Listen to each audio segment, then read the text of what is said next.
Sa mga kababayan natin, nandito po tayo ngayon sa Singapore sa Shangri-La Dialogue kung saan nagmi-meeting ang mga defense ministers at saka mga chiefs of staff ng buong mundo. Wala dito ang China. Ayaw nila magpunta. Ngunit may mga nagpapanggap na journalist na hinahabol kami ni CS. Si CS hindi sumagot sa tanong nila. Ako nakipagsagutan. Dahil ang tanong nila, pabalagbag. Tapos, ang narrative nila sa WeChat, baliktad na. Yan ang mga gawain ng China dito. May kumakalat kayo na video na ayaw sagutin ni Chief of Staff ang provocations sa South China Sea daw. Sa Zhejiang Reef, hindi ko alam kung ano ibig sabihin nun eh.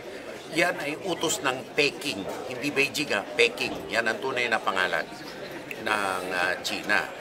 At imbis na magpadala sila ng defense minister, nagpapadala sila ng mga bata na nagpapanggap na journalist, na ahente ng intelligence nila na nagtatanong na balagbag tapos binabaliktad ang video. Nung ako tinanong, nakipagsagutan ako na matagal.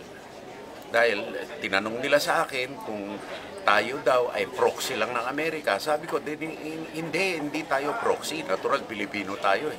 Pero sila magnanakaw ng teritoryo. Nagsagutan na kami nagsagutan. Hindi pa nilalabas yun. Pero baka baliktarin na naman nila at ilabas. Kahapon hinarang ako at yun nga, pinipilit tayong tanungin. Pero dahil nagmamadali kami, papunta kami dun sa isang meeting natin, bilateral meeting.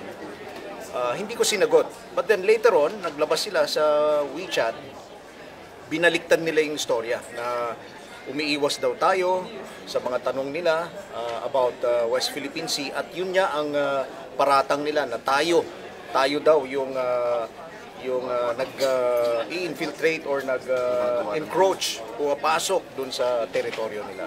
So, kanina nakita ko itong mga bata na to, so kinawayan ko, hello mga agent ng MSS, hello, hindi na lumapit. Yun ang mga yan hindi journalist yung mga yan. Kaya tama lang na iniwasan ni CS, akala ko tunay na journalist, nakipagsagutan ako. Dahil Pilipino, inaagrabyado nila yung Pilipinas, natural, sasagutin ko. Lalaban tayo. Hindi tayo papayag na api-apihin. Anyway, minabuti namin na mag-video dito kasi kumakalat sa WeChat ang mga karumal-dumal na ginagawa nila, no? Ganyang kababaw mag-isip itong China, imbis na mag-engage, binabastos ang mga proseso na ganito.